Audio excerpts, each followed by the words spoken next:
Senhor presidente Renan Calheiros, presidente do nosso Congresso Nacional, do Senado Federal, senhora senadora Ângela Portela, que preside o Conselho Berta Lutz, que entrega hoje os prêmios às nossas homenageadas, nossa estimada ministra Eleonora Menicucci, minha colega de ministério e grande lutadora da causa feminista e feminina, minha companheira Ideli Salvati, nossa ex-senadora, querida ministra, a nossa senadora Vanessa Graziotin, as nossas deputadas aqui, João Moraes e Alcione Barbalho, representantes na mesa, a nossa secretária da Mulher do Distrito Federal, as nossas deputadas, senadoras, senadores, deputados que estão aqui presentes e as nossas homenageadas, Cristina Buarque, Delaide Alves,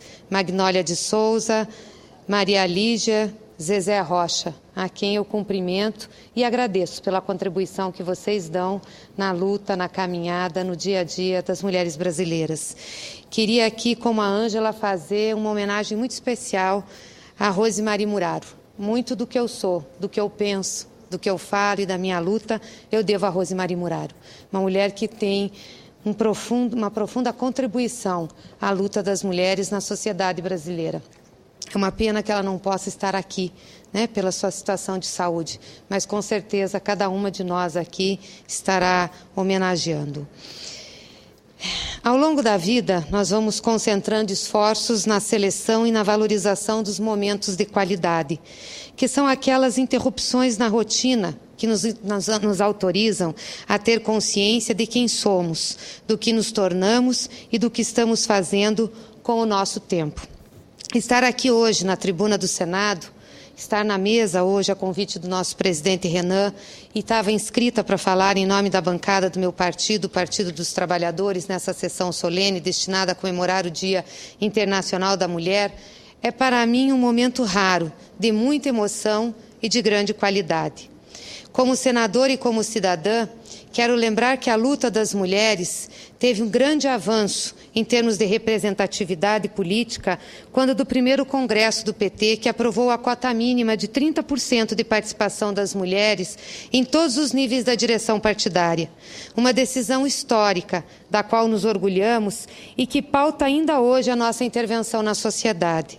As mulheres, em números sem precedentes, passaram a ocupar espaços de decisão no partido, assumindo os diretórios, as secretarias e as candidaturas a cargos legislativos e executivos. Vivi isso de perto e posso dizer que a minha trajetória política está associada a essa medida. A política de cotas do partido fez parte do nosso legado em defesa de uma sociedade mais inclusiva e participativa. E agora, no 4º Congresso, em 2011, o partido aprovou a cota de 50% para os cargos de direção partidária. O sistema de cotas para candidaturas das mulheres nas chapas partidárias foi instituído em 95, por intermédio de um projeto da então deputada Marta Suplicy, que acabou sendo subscrito por outras 30 deputadas e que serviu de emenda a um projeto maior de reforma política. O primeiro passo foi a incorporação de no mínimo 20% de mulheres candidatas. Posteriormente, o número subiu para 25 e hoje é de 30, mas a participação das mulheres é muito baixa, como aqui falaram os que me precederam. As mulheres são mais da metade da população. Eu considero que a igualdade entre homens e mulheres é condição para a modernização do nosso sistema político. Isso quer dizer que, equitativamente, homens e mulheres com sua diversidade devem partilhar os direitos, as responsabilidades e o poder. A verdade é que as mulheres ainda se encontram seriamente subrepresentadas nas posições de tomada de decisão nos estados, municípios, nas instituições de direito público e privado. Precisamos mudar isso. Um país fica muito melhor quando estimula a participação paritária de mulheres e de homens nas funções de poder. Não só por uma questão de justiça, mas porque isso beneficia a todos. Os dois governos do presidente Lula e da presidenta Dilma, agora o da presidenta Dilma, estão combatendo as discriminações contra as mulheres no mundo do trabalho, na cidade e no campo, com políticas públicas efetivas. Temos desafios consideráveis a enfrentar E alguns começam nas pedras da nossa própria casa, do nosso próprio lar. Um estudo da Fundação Perseu Abramo, que complementa aqui o citado pelo IPEA, pela senadora Ângela Portela, indica que nas unidades familiares em que os casais coabitam, somente 2% dos homens são os principais responsáveis pelo trabalho doméstico e apenas 18% dos homens colaboram com as companheiras. É isso mesmo, apenas 18% dos homens colaboram com as mulheres na hora de arrumar a cama, lavar a louça ou limpar os banheiros. Como nenhuma casa funciona se não estiver limpa, o serviço acaba sendo feito pela mulher. E por que isso acontece? Acredito, em primeiro, porque a mulher sente-se responsável pelo bem-estar dos filhos e da casa. Mas acredito, igualmente, que convencionou-se na sociedade machista que ela, mulher, deve ser encarregada de responder pelas tarefas do lar, mesmo ao custo de cumprir jornada de trabalho de 3 turnos em todos os dias da semana. O preconceito pesa sobre a mulher desde que ela é criança. Se a menina tem espírito de liderança, ela é imediatamente rotulada como mandona. Na semana passada, uma matéria no Valor Econômico, um artigo de 2 executivas norte-americanas, uma delas diretora do Facebook, dizia que elas gostavam de organizar as brincadeiras no colégio e disputavam eleições para líderes de suas classes, mesmo sendo rotuladas de mandonas. A verdade é que persiste uma clara expectativa para cada sexo. Os homens tomam as decisões e as meninas desempenham papéis secundários. O preconceito contra a mulher começa cedo. Minha mãe, que é uma ótima mãe, sempre queixou-se porque eu preferia ir para as reuniões do movimento estudantil ao invés de ficar em casa cuidando dos meus irmãos menores ou ajudando na faxina da casa, nos afazeres domésticos. As executivas norte-americanas contam que também eram aconselhadas a fazer tarefas auxiliares, mas que se rebelavam. E relatam que recebiam as seguintes mensagens: meninas não devem ser mandonas, não devem fazer muitas perguntas e não devem liderar. O certo era falar baixo. A palavra mandona tem conotação negativa para as mulheres. Por trás dela estão estereótipos profundamente arraigados sobre gênero. Quando chamamos uma menina de mandona, isso prejudica não só a sua capacidade de enxergar-se como uma líder, mas também influencia a forma como ela é tratada por outras pessoas. Dos meninos esperam que sejam firmes, seguros, que saibam o que querem, enquanto as meninas devem ser boazinhas, amáveis, sensíveis. Quando um menino assume a liderança, ninguém fica surpreso ou ofendido.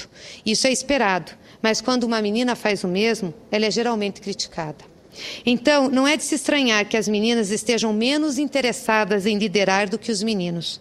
Uma pesquisa realizada nos Estados Unidos, em 2008, revelou que as meninas de 8 a 17 anos evitavam posições de liderança por medo de serem rotuladas como mandonas e serem detestadas pelos colegas. E mandona é apenas o começo.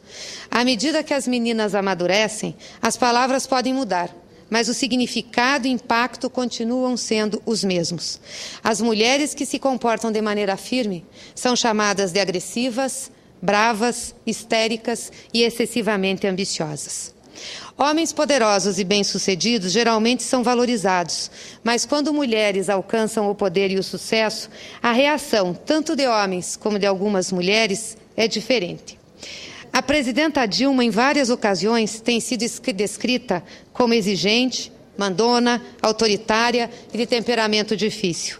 Na verdade, a presidenta Dilma exerce a sua autoridade, foi eleita para liderar o poder executivo e cumpre sua missão com sentido público e responsabilidade. Alguns criticam a presidenta mesmo sem conhecê-la de perto, porque ainda não estão inconformados porque ela foi eleita presidenta do Brasil e segue obtendo a confiança do povo brasileiro. É inquietante pensar que mesmo entre pessoas que consideramos educadas e civilizadas, sobrevivem preconceitos enraizados que buscam desvalorizar as mulheres e que continuam tentando desvalorizar quando uma mulher assume um posto de comando. Mas apesar de alguns setores atrasados e do preconceito, nós vamos seguir avançando.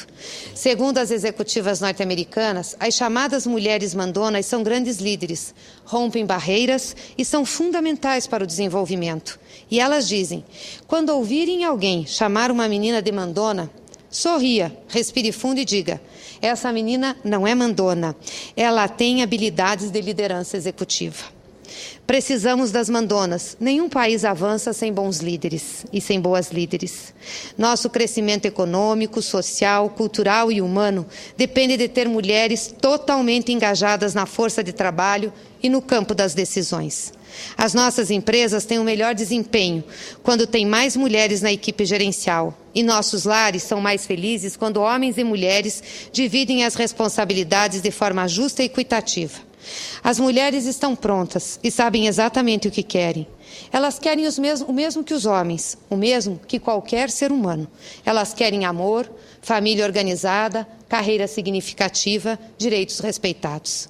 Sim, as mulheres querem vidas completas, porque estão buscando autonomia, respeito e dignidade para construir um Brasil melhor para nós, nossas filhas e nossos filhos.